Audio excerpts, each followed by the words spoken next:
You have been watching the funeral services for George Floyd. Floyd was killed 2 weeks ago after a Minneapolis police officer kneeled on his neck for more than 8 minutes. Floyd's death sparked nationwide protests, worldwide outrage over police brutality in the United States towards African Americans, this marking the fourth and final memorial service for George Floyd, who was 46 years old. It's been an absolutely remarkable afternoon. Several hours of praise, of respect, of speeches, of song, as mourners both in the church and around the world, as this has been broadcast everywhere, as people remember the life of a man who would never know what he contributed to society, raising these issues, bringing the country to a point where they had to acknowledge that the system needs to be changed. You know, it's interesting you say that, Laverne. 50 plus years ago, during the civil rights movement, and prior to that, there were a number of martyrs who went into the movement knowing that there was a chance that they could become martyrs, knowing that there was a chance that that their work could somehow shorten their lives, and that at that point there could possibly be reaction that would lead to change. As you mentioned so eloquently a moment ago, there's no way George Floyd would have known that his life would end 2 weeks ago, and I'm sure that his memory and his family are beyond appreciative of the fact that his legacy will be what we now have come to know it as being here over these last couple of weeks, certainly the last 10 plus days, in terms of what his death means and what it has sparked, again, nationwide, but also globally. Absolutely. And we heard remarkable words from the Reverend Al Sharpton, who made moving statements about what this has done to the country, what this man's life has done. And as you can see, the family has been moved to the outside of the church there. Of course, they have to go to the cemetery. And as the service continues inside, they are finishing up by moving the family outside to get them into the cars so they can make that procession and make that final journey with their loved one, George Floyd.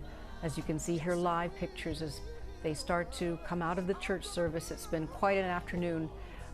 Heavy hearts, heavy minds for this family, and also thousands of people around the world, millions. There were a number of celebrities in attendance, and I'm not sure exactly if those celebrities wanted to be noticed and publicly acknowledged, but Reverend Al Sharpton, as you mentioned, who provided the eulogy, called them out just to identify them, to show the world and explain to the world that they aren't just celebrities in their respective fields, but they were there in Houston to support the family and to support the movement.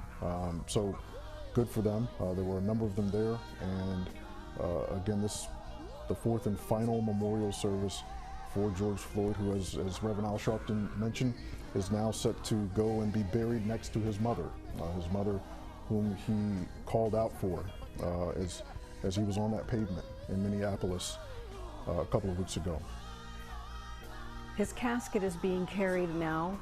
As you can see, it's a large gold casket being carried through the church there. You can see as he makes his final journey with his friends and family, loved ones, wondering why this happened to him. It didn't have to happen to him, which is the point of the whole movement. Yes. George Floyd did not have to die like this.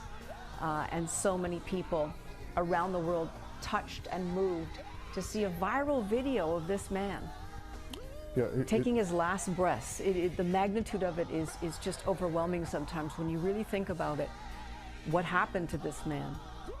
You know, one thing that strikes me about this death, this tragedy, and I don't want to get into comparisons. I mean, that's not fair and it's not appropriate, but certainly one of the incidents that I think of when you mention just how much it's touched people and how it's impacted people, the fact that there is video, the fact that people who had not paid attention to black people shouting from the rooftops about the need for police reform, and how police brutality has been so prevalent.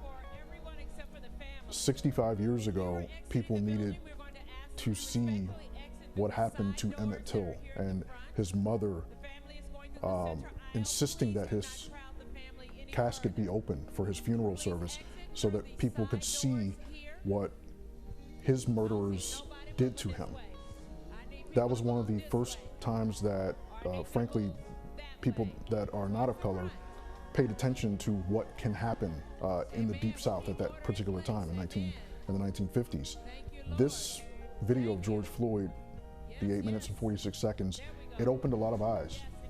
Again, not just nationwide, but all over the world. And that is certainly what has sparked the outrage among so many. Outrage, grief, anxiety, shock, disbelief, so many emotions the nation has been going through. Usually funerals and services like this are about closure, about starting to heal. But this is not the case with this service. This is just the beginning of trying to figure out how to stop this from happening to anyone else. Of course, the family will continue to grieve in their private way, but it'll be hard for them knowing that the rest of the country is still trying to figure out how to deal with this issue, how this happened, why we're at this moment, why their loved one had to be involved in this. I mean, it's just so unbelievable when you think about it, the rights that people have been fighting for years and years. And here in the year 2020, to be dealing with this sort of thing, I don't think Martin Luther King would have thought this or would have hoped for this. Of course, here it is so many years later, and people still fighting for simple dignity, simple respect, simple rights. But this seems to be, to many people, the breaking point for people. Let's hope so. And as you said a moment ago, it's sad that it takes something like this for it to be such a turning point for many. It's been 52 years since Dr. King was assassinated, and yet here we are.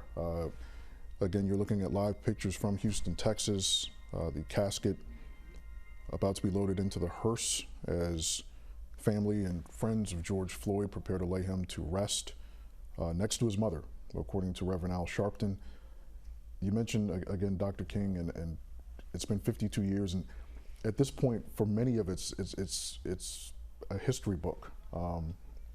It's something that you almost can't conceive. I'm certainly not, again, comparing eras, but this moment, this time,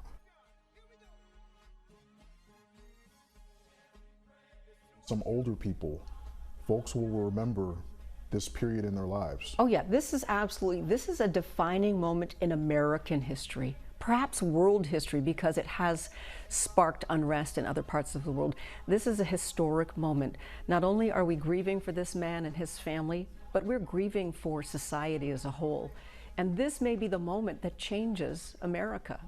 And that's what the Reverend Al Sharpton was saying. This man's life cannot be in vain. This has to be the end of this sort of tragedy. And again, we hope so. You can only go forward with hope.